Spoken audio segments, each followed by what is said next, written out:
Hey, welcome back to the Ping Pong Flix Show. My name is Chris Wong. This is episode 377 of the Ping Pong Flix Show. I just want to start off this show with a little Godzilla vs. Kong. This new banner came out, which, looks similar to the old banner, but it's much more clear now. You can actually see a lot of details in this Godzilla vs. Kong banner. It says Godzilla vs. Kong, one will fall. And I know G-Man on Sci-Fi on Twitter kind of jokingly said that, Peter Cullen is going to voice and Frank Welker's going to voice the Godzilla and Kong. It's because it sounds familiar, right? One will fall, one shall stand, one shall fall. Kind of like what Optimus Prime said in that Transformers movie.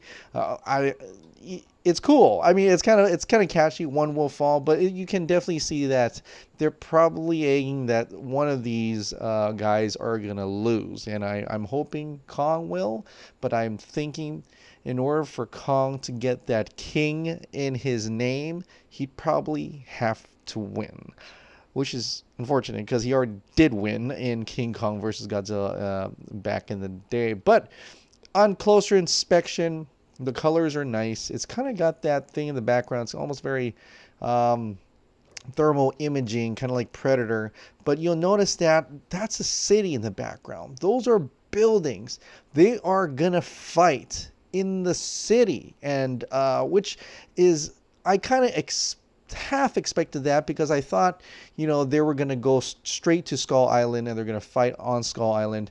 But apparently they're going to take it to the city, and I think this battle is going to be amazing. So incredible banner. I can't wait for this movie, Godzilla vs. Kong. So far, it's not been delayed. It's still coming out in March, and that is a great thing. Hopefully, this makes a ton of money because I want them to continue making Godzilla films. So Godzilla vs. Kong, go out and see it. This could be the kaiju's version of Batman v Superman, and I'm gonna, I can't get that out of my head now. When I watch this movie, I'm gonna probably see a lot of similarities, or even using my own mind to just create those similarities because I love both these properties so much. Now a little bit of the DCEU, or the DC universe in DC films.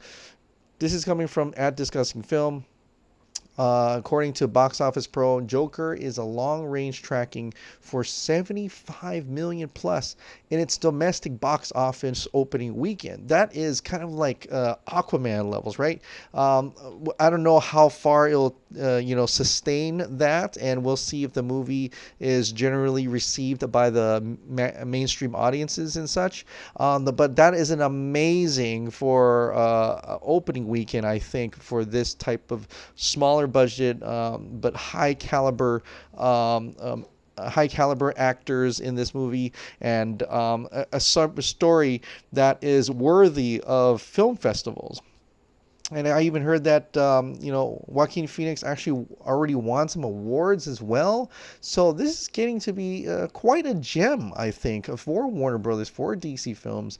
Not necessarily DCU because there seems to be no connection to it. But that is an amazing thing for Joker. And it looks to be quite a solid October box office opening weekend. And that's just domestically. Well, it'll probably be different internationally, but we'll see how that fares for a movie that has no Batman in it. Another movie that we've kind of confirmed, even though we already know that Batman's not going to be in, and that's going to be in the Suicide Squad. Apparently, someone asked James Gunn if Batman scenes are in Suicide Squad, please, in which he just stated, you can check out Batman in hashtag the Batman June 2021. Hashtag the Suicide Squad will feature mostly, the Suicide Squad. So that's James Gunn's response to one fan basically heckling him to include the Caped Crusader, and he's denying that he's not going to even be in there, which could probably be very much the case as this movie takes place in the Middle East. It's not going to be in Gotham, I don't think, and so there will probably be no need for Batman. And maybe even at this time, this could be around the time, possibly either after, it's going to be definitely after Birds of Prey. Who knows? Batman could still be missing, and I don't know how that would connect to the universe at all, because people are still asking him if this is a sequel or reboot, and he says, these terms are also narrow. There are so many terms. Gunn explained to Entertainment Tonight. It is what it is. You'll see in 2 years when it comes out. So that's his answer to that. We don't know what it is.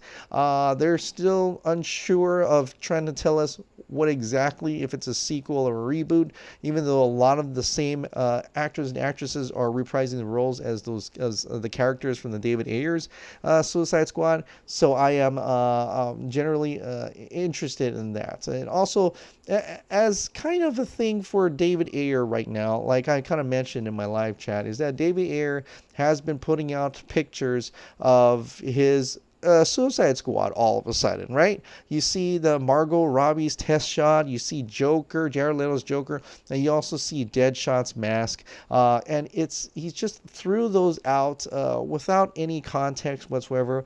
He could just very well be looking at backlog of pictures and such, and I kind of just recollecting everything he loved about Suicide Squad and just putting it out there. Could he be hinting at his Ayer cut?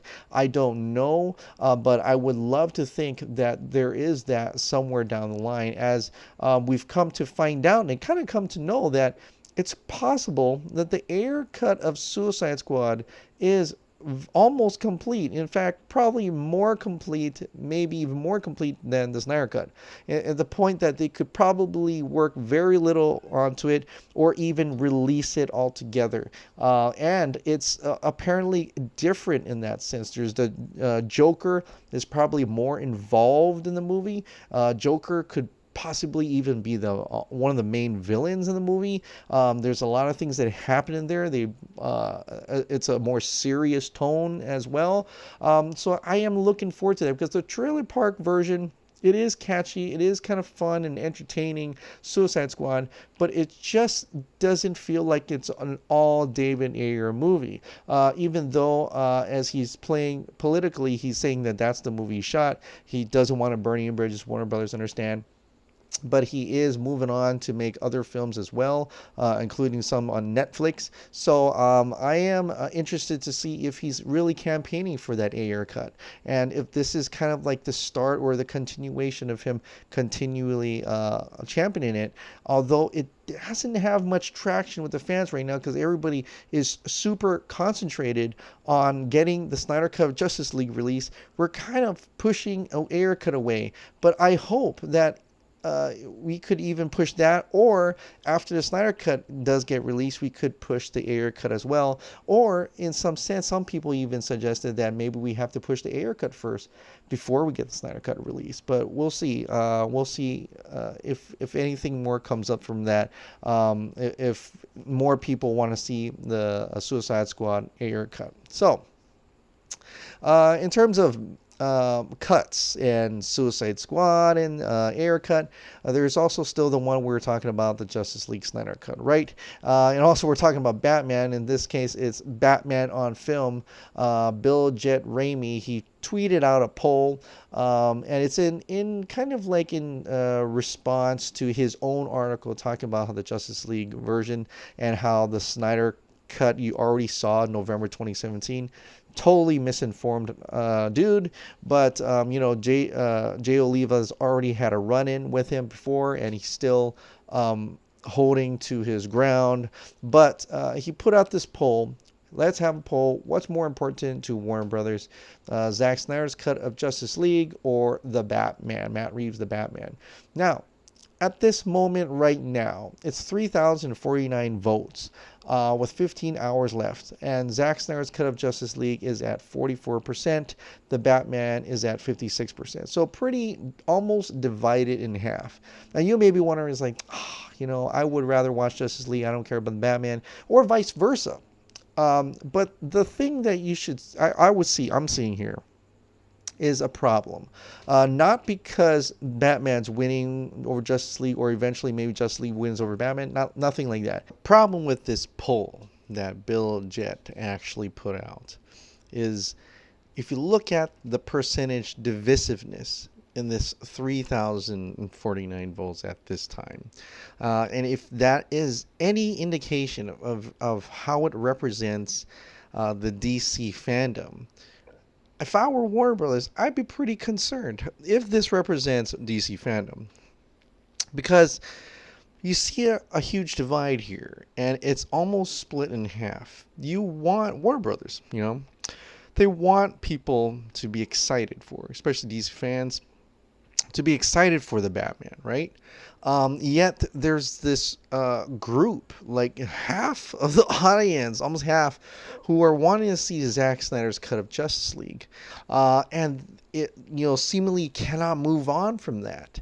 So if I were Warner Brothers, which I'm not, but if I were Warner Brothers, I'd be kind of concerned when they see this poll from Bill, BatmanOnFilm, and seeing how much that divide is. For him to say that the very few, maybe like 359 people want Zack Snyder's cut of Justice League, and yet when he puts out his own poll, almost half of those 3,000 people want the Zack Snyder's cut of Justice League rather than the Batman.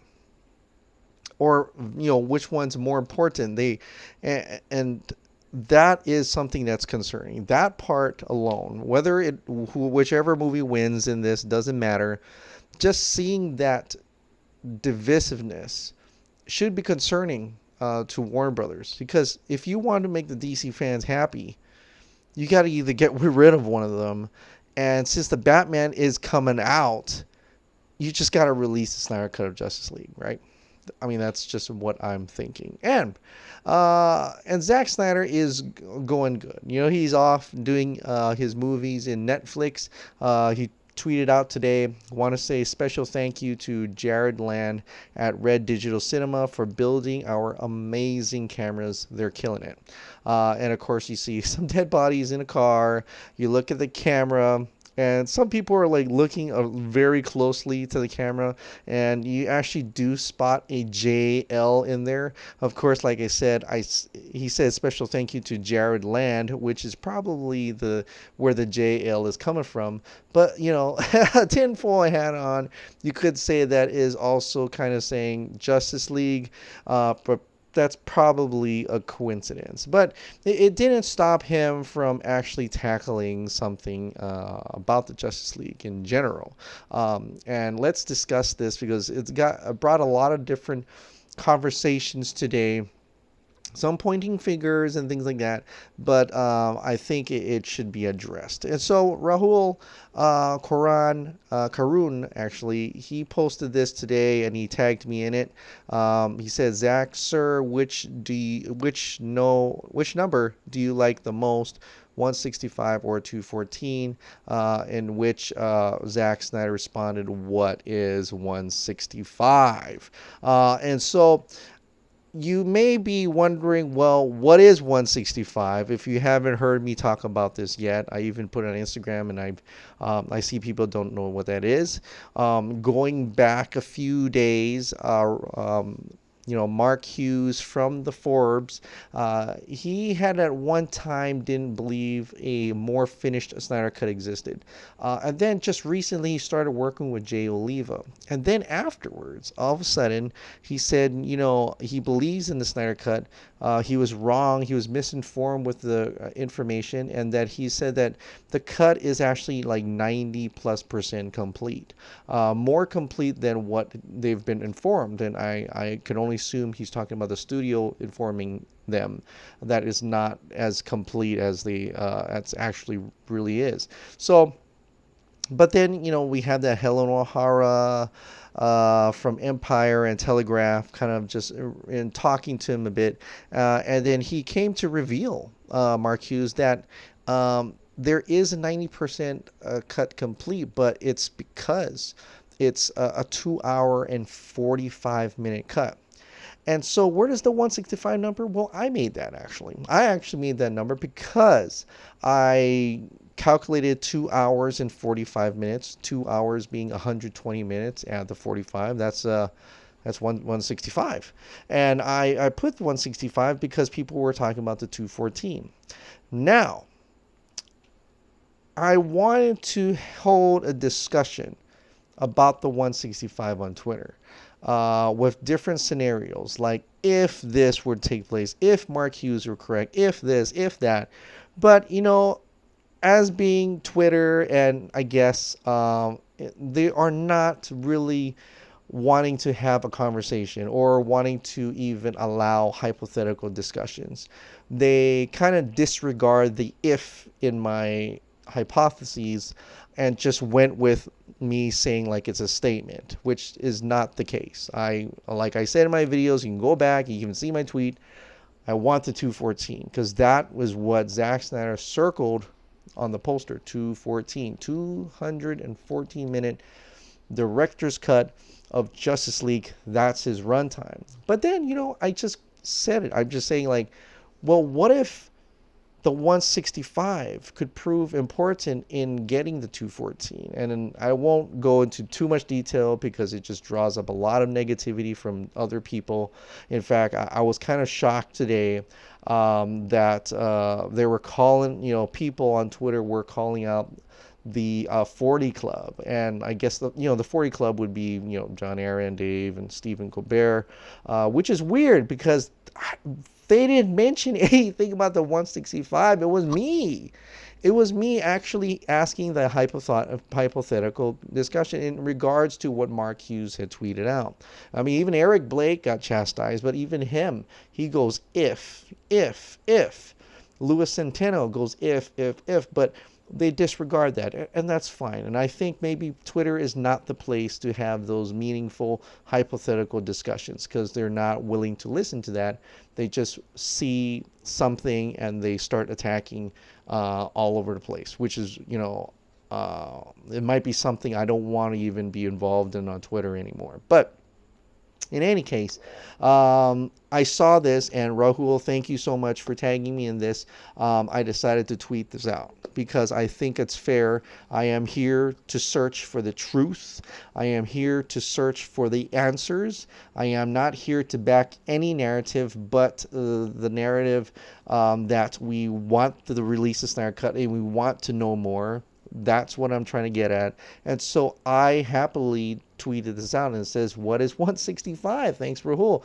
Which Zack Snyder responded. Now, this is where we get kind of into just a more discussion territory of why Zack Snyder said, what is 165? One, clearly he's like, I don't even know that number. What does that mean? He didn't say what is 165 or 214 because he knows what 214 is. So he could just be saying that he doesn't know what that number means. And meaning that number does not mean anything to him. That's probably not a running time possibly of Justice League. We assume he's talking about Justice League. We assume he knows now or even knew before that is some kind of discussion we're having. Someone explained it later what that meant, and he didn't respond to that, but we assume he saw it, right? Let's assume he saw it. If we assume that Zack Snyder knows the discussion we're having about 165 to 14, in the same way he knows about Joss Whedon's Justice League, what is the Russian family? Really, what is the Russian family, right? Remember that? So if he's saying what is 165, knowing full well what it is, that is in his way of saying, I don't approve of that. That is not my thing. That's probably not my cut. And that's just me hypothetically talking right now. That 165 is not my cut. I am not going to approve that. Which goes into other considerations as well, right? Meaning if he doesn't approve the 165, the 2 hour and 45 minute that Mark Hughes said exists, which is 90+% complete, then where did it come from? Now, let's go into that a little bit more. Back when Zack left in May of 2017, Toby Emmerich was quoted to saying that Joss Whedon's coming in here just to do some pickups, but overall tone of Justice League will remain the same. Here's a hypothesis. When Zack left, he no longer wanted to do anything with the movie because tragically his daughter committed suicide. And as a father, I would totally get that. I mean, I would probably not want to do anything myself if any of my kids died.